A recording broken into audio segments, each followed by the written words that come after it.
Subscribe करें मेरी channel study with Deepa Saini को और इसके साथ बेल आइकन को ज़रूर प्रेस कीजिए जिसके चलते आप मेरी सभी वीडियोस को देख सकें। आज की क्लास में हम करने जा रहे हैं यूरोप कॉन्टिनेंट और यूरोप कॉन्टिनेंट के इससे पहले मैं आपको mountain of Europe, island of Europe, peninsula of Europe और जनरल नॉलेज ऑफ यूरोप ये सारा हम कवर अप कर चुके हैं 2 वीडियोस में। तो आज की जो हमारी क्लास है ये थर्ड रहेगी यूरोप कॉन्टिनेंट से रिलेटेड और इसमें हम पढ़ने जा रहे हैं रिवर्स ऑफ यूरोप और sea of Europe and strait of Europe. तो आई थिंक आज की क्लास में हम कवर अप कर देंगे पूरे यूरोप को, फिर भी कुछ रहता है तो पार्ट 4 बनेगा। ठीक है, तो चलिए शुरू करते हैं अपनी आज की क्लास। तो ये है आपका यूरोप कॉन्टिनेंट और सबसे पहले मैं आपको कराने जा रही हूँ सी ऑफ यूरोप यानी यूरोप के सागर। ठीक है, सी ऑफ यूरोप, यूरोप के सागर। यूरोप के सागर में सबसे पहले यूरोप के उत्तर में नंबर 1 आता है नॉर्वेयन सी। नॉर्वेयन सी, ये जो नॉर्वेयन सी पड़ता है यहाँ पर आपकी नॉर्वे कंट्री पड़ती है, नॉर्वे स्वीडन, ये है आपकी नॉर्वेयन कंट्री और इसके नीचे स्वीडन। तो ये जो नॉर्वे कंट्री है, नॉर्वे कंट्री की जो वेस्ट वाली साइड है, नॉर्थ भी कह सकते हो, तो यहीं पर पड़ता है आपका नॉर्वेयन सी। नॉर्वेयन सी, ठीक है, नॉर्वेयन सी। ये जो नॉर्वेयन सी है ये और कुछ नहीं है, यूरोप के उत्तर में नॉर्थ में पड़ता है आर्कटिक ओशियन। आर्कटिक ओशियन, जो आर्कटिक ओशियन है उसी का ही पार्ट है, उसी का ही पानी है जो नीचे छोटे छोटे सागरों में बहता है, जिन्हें हम कवर अप करेंगे। ठीक है, तो यहाँ पर नॉर्वे के उत्तर में कौन सा, नॉर्वेयन सी, याद कर लोगे ना, इजी सा है। नॉर्वे के उत्तर में नॉर्वेयन सी। अब यहाँ नॉर्वे के उत्तर में तो नॉर्वेयन सी आपने पढ़ लिया, यहाँ पर पड़ेगा जो ये हमारा क्या था, यूनाइटेड किंगडम यूके, और ये क्या है, आइसलैंड। ये दोनों आइलैंड है यूरोप के। ठीक है, तो जो यूनाइटेड किंगडम, ये पूरा यूनाइटेड किंगडम, इसमें 4 कंट्रीज आती हैं, तो जो ये यूनाइटेड किंगडम है इसके इस साइड और यहाँ पर ये कौन सा सी पड़ेगा, नॉर्थ सी। नॉर्थ सी, देखो यहाँ से लेकर यहाँ ये भी नॉर्थ सी का पार्ट है, ये भी नॉर्थ सी का पार्ट है। ठीक है, और ये तो यहाँ से लेकर यहाँ तक ये सारा कौन सा सी है, नॉर्थ सी, उत्तरी सागर जिसे हिंदी में कह देते हैं। तो ये जो सागर है ये किसका पार्ट है, यूरोप का पार्ट है, नॉर्थ सी। अब ये अंदर आ जाओ, नॉर्थ सी तो बाहर हो गया, ये अंदर कौन सा सी है, ये है आपका बाल्टिक सी। कौन सा सी है, बाल्टिक सी। ठीक है, कौन सा सी है, बाल्टिक सी। बाल्टिक सी, नॉर्थ सी, नॉर्वेयन सी। ठीक है, तीनों सी आपको पता चल गए, नॉर्वेयन सी, नॉर्थ सी एंड बाल्टिक सी। यहाँ पर भी एक छोटा सा सी है और जिसका नाम है व्हाइट सी। कौन सा सी है, व्हाइट सी। यहाँ पे नॉर्वे, स्वीडन और फिनलैंड आ जाते हैं, तो फिनलैंड के पास है व्हाइट सी। कौन सा सी है भाई, व्हाइट सी। आई थिंक आपको इतना कब याद हो गए हैं ये कौन कौन सी, व्हाइट सी फिनलैंड के पास, नॉर्वेयन सी नॉर्वे के पास, बाल्टिक सी, देखो मैंने आपको बाल्टिक देश कराए थे पिछली वीडियोस में, मैंने आपको वहाँ पर भी बताया था भाई यहाँ पे बाल्टिक सी है, बाल्टिक सागर है, जिसके आसपास 3 कंट्रीज है, एस्थोनिया, लातविया, लिथुआनिया, और इन तीनों कंट्रीज को बाल्टिक देशों के नाम से जानते हैं क्योंकि यहाँ पे बाल्टिक सी है। ठीक है, और ये है हमारा नॉर्थ सी, उत्तरी सागर। इतनी बात समझ में आ गई। अब ये बाल्टिक सागर को देखो, जो ये बाल्टिक सी है यहाँ पर इस एरिया को क्या कहते हैं, गल्फ ऑफ बिथुआनिया, Bothnia, gulf of Bothnia, gulf of Bothnia, यानी गल्फ ऑफ बोथनिया, बोथनिया की खाड़ी। ठीक है, गल्फ ऑफ बोथनिया, बाल्टिक सागर का ही पार्ट, ऊपर वाला नॉर्थ वाला पार्ट, बाल्टिक सागर का जो नॉर्थ वाला पार्ट है उसे क्या कहते हैं, गल्फ ऑफ बोथनिया। समझ में आ गया। अब ये वाला जो पार्ट ये फिनलैंड के पास पड़ता है तो इसे कहेंगे gulf of Finland, gulf of Finland. ठीक है, गल्फ ऑफ फिनलैंड। और ये जो छोटा सा दिख रहा है आपको ये भी गल्फ है, इसे क्या कहेंगे, गल्फ ऑफ रीगा। बहुत ज़्यादा गर्मी है, गल्फ ऑफ रीगा। तो gulf of Bothnia, gulf of Finland और गल्फ ऑफ रीगा, ये तीनों जो गल्फ है वो किस में पड़ेंगी, बाल्टिक सागर में। आपको इतना याद रखना पड़ेगा, किस में पड़ेंगी, बाल्टिक सागर में। अब इसके बाद कुछ छोटी छोटी चीज़ें भी हैं जो इनसे रिलेटेड है, जैसा ये नॉर्थ सी है, ये नॉर्थ सी है, यहाँ पर हमारी कौन सी कंट्री पड़ती है, फ्रांस। कौन सी कंट्री पड़ती है, फ्रांस। तो जो ये नॉर्थ सी है ये यूके प्लस फ्रांस। और यहाँ पर एक चैनल है, चैनल का क्या नाम है? English channel. इंग्लिश चैनल, ये एग्जाम में पूछा जाता है कि फ्रांस को यूके, फ्रांस प्लस यूके कौन से चैनल के द्वारा आपस में जुड़े हुए हैं? तो चैनल एक तरह के स्ट्रेट ही होते हैं, बस इनके 8 degree channel, 9 degree channel, 10 degree channel नाम रख दिए जाते हैं। तो इंग्लिश चैनल, ठीक है, English channel UK plus France, UK plus France. कौन सा सी? नॉर्थन सी, नॉर्थ सी, सॉरी नॉर्थन नहीं, नॉर्थ सी। नाम हिंदी में उत्तरी सागर, ठीक है, उत्तरी सागर। उत्तरी सागर में इंग्लिश चैनल है जो कि यूके और फ्रांस को आपस में जोड़ता है। दूसरी बात, यहां पर एक और आती है डोवस स्ट्रेट। जो ये डोवस स्ट्रेट है, डोवस स्ट्रेट यानी डोवस जल संधि, ये जो डोवस जल संधि है ये इंग्लैंड को और यूरोप के मेनलैंड से जोड़ते हैं। यहाँ पर आपका इंग्लैंड पड़ता है, ठीक है, इंग्लैंड को, ये यूरोप का मेनलैंड है। ये क्या है? यूरोप का मेनलैंड। इंग्लिश चैनल तो आपने देख लिया। और यहाँ पर एक क्या है? एक जल संधि है जो कि, जिसका क्या नाम है? डोवस स्ट्रेट, जो कि इंग्लैंड को किससे जोड़ती है? यूरोप के मेनलैंड से। तो इंग्लैंड प्लस यूरोप मेनलैंड, कौन सी जल संधि? डोवस जल संधि, ठीक है, डोवस जल संधि। इंग्लैंड प्लस यूरोप मेनलैंड, डोवस जल संधि। एक और चीज आती है, नॉर्थ सी और बाल्टिक सी, इन दोनों के बीच एक कनाल है, ठीक है, एक नहर है। नहर का क्या नाम है? कील नहर, कील नहर, जो कि लगभग 99 किलोमीटर लंबी है। और जो ये कील नहर है उत्तरी सागर को बाल्टिक सागर से जोड़ती है, ये एग्जाम में पूछा जाता है। तो Dover's strait, England plus Europe mainland, UK plus France, English channel, Kiel नहर, उत्तरी सागर प्लस बाल्टिक सागर। इतनी चीजें आपको पता होनी चाहिए। ये है यूरोप का उत्तर वाला पार्ट, और इसमें जो जो सागर थे वो हमने पढ़ लिए हैं। यहाँ पर आपका मेन ओशियन आ जाता है, कौन सा? अंध महासागर, ठीक है। अब हम नीचे आएंगे साउथ में, और साउथ में यहाँ पर भी भूमध्य सागर आप सबको पता है। यूरोप के साउथ में भूमध्य सागर, मेडिटेरियन सी, मेडिटेरियन सी के अंदर भी छोटे छोटे और भी सी है। देखो, अगर मेन सी की बात करें तो वो तो मेडिटेरियन सी है, भूमध्य सागर है, जिसका आप सबको पता है। यहाँ पर आपका भूमध्य सागर आ जाता है, और ये आ जाता है काला सागर। ये दोनों सागर मोस्ट इंपोर्टेंट है, दोनों के दोनों सागर यूरोप के मोस्ट इंपोर्टेंट है। ये दोनों तो आप सबको पता है, बट उसके अलावा छोटे छोटे सी और भी आते हैं जो आपको पता होनी चाहिए यूरोप कंट्रीज के अंदर, यूरोप कॉन्टिनेंट के अंदर। तो यहाँ पर सबसे पहले ये आपका ऐसे साउथ में आपको दिखेगा नहीं, ये अफ्रीका था, ठीक है। मैं इसको थोड़ा सा ऊपर कर रही हूँ, शेप बिगड़ जाएगी, पर आपको चीज़ें एटलीस्ट अच्छी तरह समझ में आएगी, ठीक है। यहाँ पर हमारा नीचे क्या था? अफ्रीका। ये है भूमध्य सागर, पूरा का पूरा क्या है? भूमध्य सागर, यहाँ तक भूमध्य सागर है। तो अफ्रीका प्लस यूरोप कौन सी जल संधि थी? जिब्राल्टर जल संधि। मैंने आपको जब अफ्रीका पढ़ाया था तब इसके बारे में पढ़ाया भी था, जिब्राल्टर जल संधि। जिब्राल्टर जल संधि अफ्रीका प्लस यूरोप, ठीक है। ये जो जिब्राल्टर जल संधि है, ये भूमध्य सागर को, ये पूरा का पूरा हमारा क्या है? भूमध्य सागर, भूमध्य सागर को अंध महासागर से भी जोड़ती हैं, यानी भूमध्य सागर को अंध महासागर से जोड़ती है। कौन सी जल संधि? जिब्राल्टर जल संधि, क्योंकि यहाँ से बिल्कुल आपकी आ जाती है अफ्रीका की बाउंड्री, ठीक है, अफ्रीका की बाउंड्री। तो भूमध्य सागर प्लस अंध महासागर, जिब्राल्टर जल संधि। तो भूमध्य सागर की भी कहा जाता है, की ऑफ मेडिटेरियन सी, कौन सी जल संधि? जिब्राल्टर। अंध महासागर से किसी को अंदर आना तो चाबी खोलोगे जिब्राल्टर जल संधि की, जब तो अंदर आओगे। तो की ऑफ मेडिटेरियन सी कौन सी? जिब्राल्टर जल संधि। अब यहाँ सी देख लो। अब ये जिब्राल्टर जो जल संधि है, इसके पास एक छोटा सा सी है, यहाँ पर एक छोटा सा सागर है, सागर का नाम है अल्बोरन, अल्बोरन सी, अल्बोरन सी।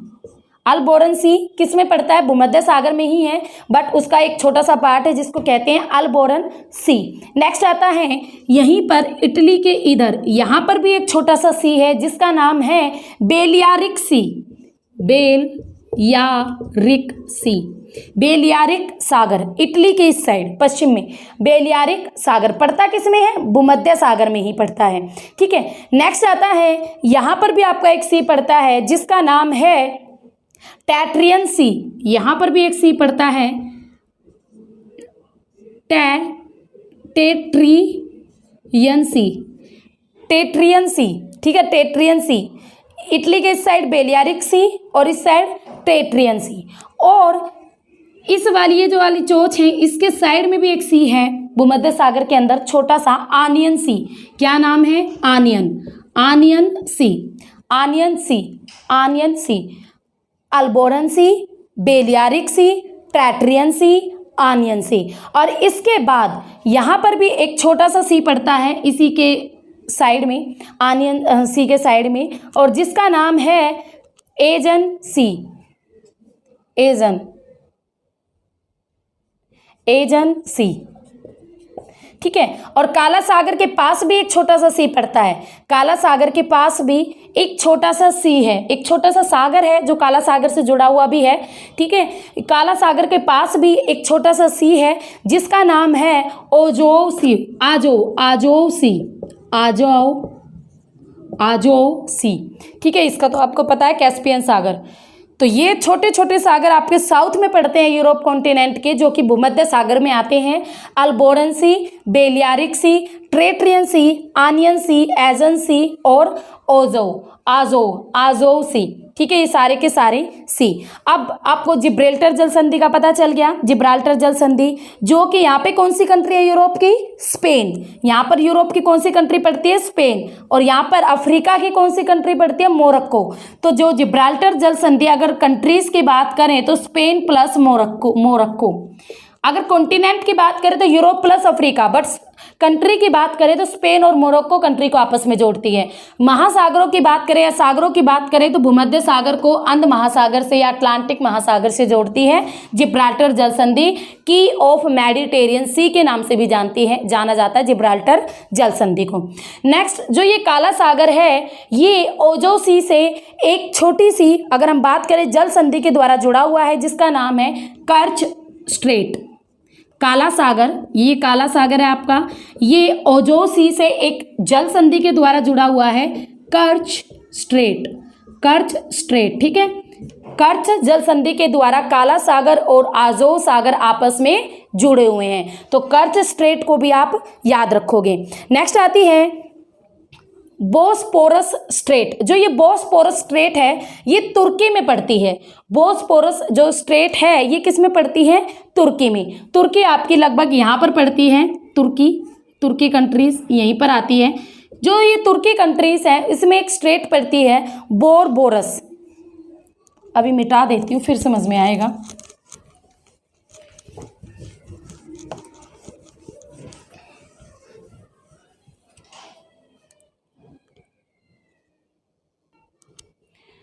ठीक है। अब देखो यहाँ पे ये जो काला सागर है तुर्की है, ओजो आजो सी हमने पढ़ लिया, ये पड़ता है मारमावासी, मारमावासी। जो ये बोस्पोरस, बोस्पोरस, बोस्पोरस, जो ये बोस्पोरस स्ट्रेट है, जल संधि है, बोस्पोरस जो जल संधि है ये तुर्की को दो भागों में बांटती है। लगभग आपकी ये काला सागर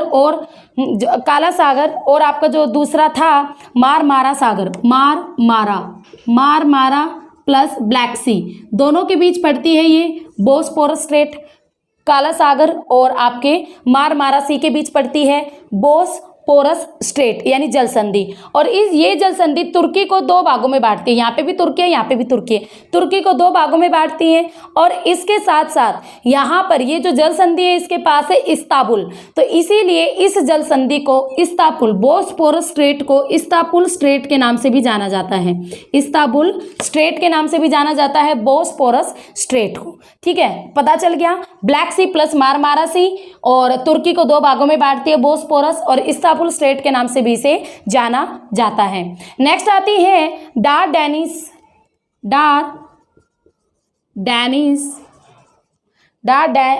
डारडेनिलीज, पता नहीं जो भी है स्ट्रेट, डारडेनिलीज स्ट्रेट। ये जो जल संधि है ये यहाँ पर आपका कौन सा सी था? मारमारा सी को किससे जोड़ेगी? आर्गेनियन। मारमारा सी को आगे यहाँ पर छोटा सा सी और आ जाता है आर्गेनियन, तो मारमारा सी प्लस आर्गेनियन। ठीक है, आगेजन या जो भी बोलो।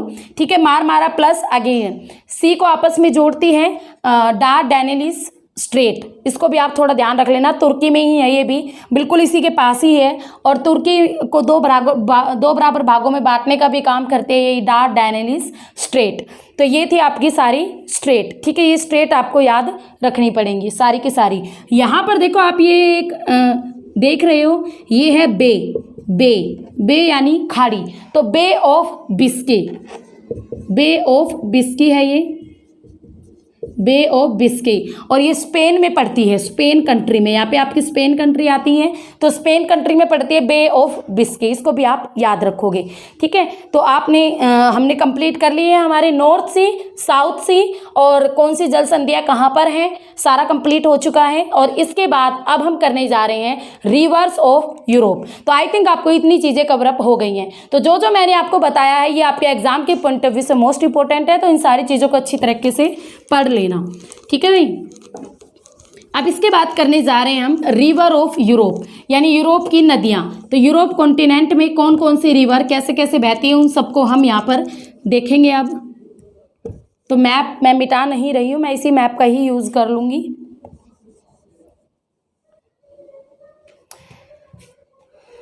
तो यूरोप के अंदर, तो अब हम शुरू करने जा रहे हैं रिवर्स ऑफ यूरोप, यानी यूरोप की नदियाँ। यूरोप की नदियों में सबसे पहले करेंगे हम वोल्गा रिवर, वोल्गा नदी। वोल्गा नदी longest and largest river of Europe continent, यानी यूरोप की सबसे लंबी और सबसे बड़ी नदी है वोल्गा नदी, ठीक है। जो ये वोल्गा नदी है ये आपकी यहाँ से बहना शुरू होती है और इसके बाद ये बहते बहते यहाँ पर जो कैस्पियन सागर है, कैस्पियन सागर में ये जाके एंड हो जाता है वोल्गा नदी का, वोल्गा नदी का। ये एक्चुअली इतना लंबा नहीं है, इतना चौड़ा नहीं है, ये लंबाई में कुछ इस तरीके से है, ठीक है। तो वोल्गा नदी, तो जो वोल्गा नदी है यूरोप की सबसे बड़ी और यूरोप की सबसे लंबी नदी है वोल्गा। और ये जो नदी है ये आपकी किस कंट्री में बहती है बात करें तो ये आपकी रसिया में, यहाँ पे कौन सी कंट्री पड़ती है, रूस। तो रसिया से बहती है वोल्गा रिवर और शुरू होती है रूस से और एंड किस में होता है, कैस्पियन सागर में, ठीक है। तो इसको आप याद रखना क्योंकि यूरोप की सबसे लंबी और सबसे बड़ी नदी है वोल्गा। अब second largest and longest river of Europe, तो रिवर रहेगी डेन्यूब नदी। रिवर का नाम है क्या, डेन्यूब नदी। तो जो ये डेन्यूब नदी है ये पड़ेगी यूरोप के अंदर और जो ये डेन्यूब रिवर है ये आपके यहाँ पर हमारा काला सागर आ जाता है, तो ऐसे। तो ये है डेन्यूब नदी। डेन्यूब नदी काला सागर में जाके विलीन हो जाती है, खो जाती है, जो भी कहो। यहाँ पर आपकी कौन सी कंट्री पड़ती है, यहाँ पुर्तगाल, स्पेन, फ्रांस, जर्मनी। तो यहाँ पर जर्मनी पड़ती है, तो जर्मनी से निकलकर काला सागर, तो जर्मनी टू काला सागर, जर्मनी टू काला सागर, ठीक है। काला सागर में जाकर मिल जाती है डैन्यूब नदी, second largest and longest river of Europe continent. जो डैन्यूब नदी से एक मोस्ट इंपॉर्टेंट क्वेश्चन और बनता है, विश्व की ऐसी नदी जो सर्वाधिक कैपिटल में से गुजरती है। जो डैन्यूब नदी है ये 4 कंट्रीज में से गुजरती है यूरोप के अंदर और चारों कंट्रीज के भी चारों कैपिटल से गुजरती है डैन्यूब नदी। और ये सारा आपका वर्क है, आप खुद खोजोगे कौन कौन से 4 कंट्रीज और 4 जो आपकी कैपिटल्स हैं उनको कवर करती है डैन्यूब नदी। मैंने आपको बता दिया है सर्वाधिक राजधानियों से गुजरने वाली विश्व की एकमात्र नदी है डैन्यूब नदी, जो कि यूरोप कॉन्टिनेंट में बहती है। डैन्यूब के बाद नेक्स्ट आती है यूरोप की मोस्ट इंपोर्टेंट रिवर राइन नदी। राइन नदी, राइन नदी। और इसके साथ साथ हम एक रिवर और देखेंगे, रोन, राइन और रोन, राइन नदी और रोन नदी। तो राइन नदी की बात करें तो जो ये राइन नदी है यहाँ से आपकी राइन नदी ऐसे जाती है और ऊपर यहाँ पर हमारा कौन सा सागर आता है, उत्तरी सागर। तो उत्तरी सागर में जाकर मिल जाती है राइन नदी, ठीक है। राइन नदी ये है हमारी राइन। और ऐसे ही साउथ में रोन नदी बहती है। रोन नदी यहाँ से ऐसे इधर आके नीचे गिर जाती है भूमध्य सागर में। ये रोन नदी है, ये राइन नदी है। राइन नदी मोस्ट इंपोर्टेंट रिवर है यूरोप की। क्यों? यूरोप की सबसे व्यस्त नदी है, यूरोप की सबसे बिजी नदी है, और केवल यूरोप की ही नहीं पूरे वर्ल्ड की सबसे बिजी नदी है राइन नदी। विश्व की सबसे व्यस्त नदी के नाम से जानी जाती है राइन नदी।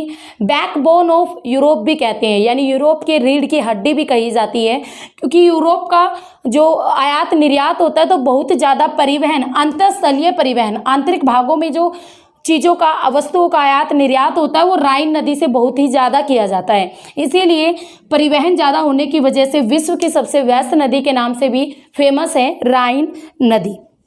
और इसके साथ साथ इसे कोयला यानी कोयल रिवर के नाम से भी जानी जाती है राइन नदी। यूरोप के अंदर कोयले का काफ़ी कोयले को इधर ले जाना उधर ले जाना, तो ये सब कुछ जो परिवहन है वो काफ़ी किया जाता है, ट्रांसपोर्ट राइन नदी के माध्यम से।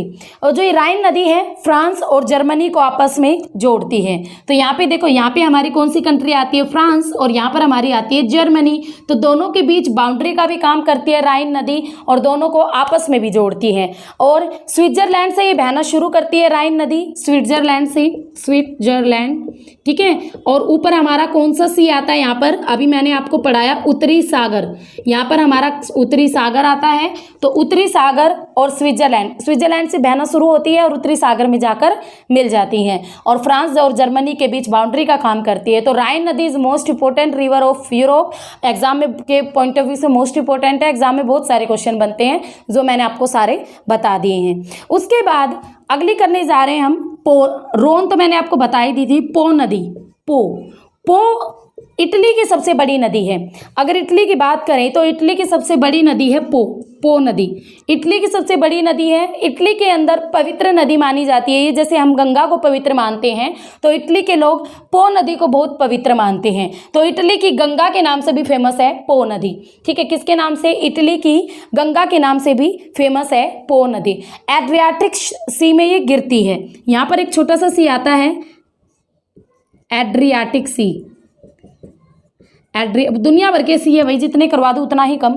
एड्रियाटिक सी में गिरती है पो नदी, इटली की गंगा के नाम से फेमस है। नेक्स्ट आती है नंबर 6 टेम्स नदी। टेम्स नदी, जो ये टेम्स नदी है लंदन इस नदी के किनारे है। तो यहाँ पर जो आपका यूके था, यहाँ पर यूके था तो यहाँ पर हमारा लंदन भी आ जाता है, ठीक है। तो लंदन जो है वो इसी टेम्स नदी के किनारे पर स्थित है, और इंग्लैंड की कैपिटल है लंदन, इंग्लैंड की राजधानी है लंदन, और लंदन टेम्स नदी के किनारे पर स्थित है। इंग्लैंड की गंगा की बात करें तो टेम्स नदी, यानी इंग्लैंड में कौन सी नदी पवित्र नदी के नाम से जानी जाती है? टेम्स। और इटली में कौन सी? पो। दोनों को आप अलग अलग याद रखोगे। पो किसकी है? वो इटली की है। टेम्स किसकी है? इंग्लैंड की है, ठीक है। इंग्लैंड की गंगा या इंग्लैंड की पवित्र नदी, जो भी आप समझो वो ठीक है। तो ये थी भैया आपकी मेन रिवर। उसके साथ और भी बहुत सारी रिवर्स आती है, बहुत छोटी छोटी, जैसे यहाँ पे सीन आती है एक छोटी सी रिवर, सीन नदी। सीन नदी जो फ्रांस है, फ्रांस की कैपिटल आप सबको पता है पेरिस। जो पेरिस है, पेरिस सीन नदी पर ही स्थित है। पेरिस कौन सी रिवर पर स्थित है? सीन नदी पर, ठीक है। फ्रांस की कैपिटल पेरिस, तो जो सीन नदी पर ही स्थित है। तो बहुत सारी छोटी छोटी रिवर आती हैं। यहाँ पर जर्मनी के अंदर एक आती है यहाँ पर ओडर रिवर, एक और आती है यहाँ पर विस्तुला रिवर। तो पूरे कॉन्टिनेंट की बात करें तो छोटी छोटी बहुत सारी रिवर्स हैं। तो जो इंपॉर्टेंट रिवर है वो हम कर चुके हैं। हाँ, एक और रिवर रहती है हमारी नाइपर रिवर, काला सागर में ऐसे ये आती है नाइपर रिवर। ये भी मोस्ट इंपॉर्टेंट है, काफ़ी चीज़ों का वर्क किया जाता है, काफ़ी इंपॉर्टेंट है ये यूरोप के लिए। और इसके साथ साथ एक रिवर्स और बहती है डोन नदी, डोन, ये भी यूरोप में आती है। नाइपर, डोन, बहुत सारी रिवर्स हैं। हम हमारे इंडिया में ही देख लो कितनी सारी हैं, और हम उसमें से बिल्कुल डिटेल में स्टडी करें तो कितनी उसकी सहायक नदियाँ भी फिर बहुत सारी आ जाती हैं। तो यहाँ पर ये यूरोप की अगर हम बात करें तो यूरोप की आज हमने सी कंप्लीट कर लिए हैं, स्ट्रेट कंप्लीट कर लिए हैं, और उसके साथ साथ हमने रिवर्स ऑफ यूरोप कंप्लीट कर लिए हैं। तो देखते हैं इसके बाद अगर यूरोप से कुछ और बनता है तो फोर्थ पार्ट आएगा, वरना इनफ है, ठीक है। तो अगर आपको मेरी वीडियोस अच्छी लग रही हैं तो लाइक शेयर कीजिए ज़्यादा से ज़्यादा, और सब्सक्राइब कीजिए मेरे चैनल को। और अगर आप पीजीटी और टीजीटी ज्योग्राफी का पेड कोर्स लेना चाहते हैं तो अचीवर्स एकेडमी ऐप ज्वाइन करें, ठीक है। तो फिर मिलेंगे, तब तक के लिए हैव ए नाइस डे। और मेरे चैनल का नाम मत भूलना, study with Deepa Saini. Okay.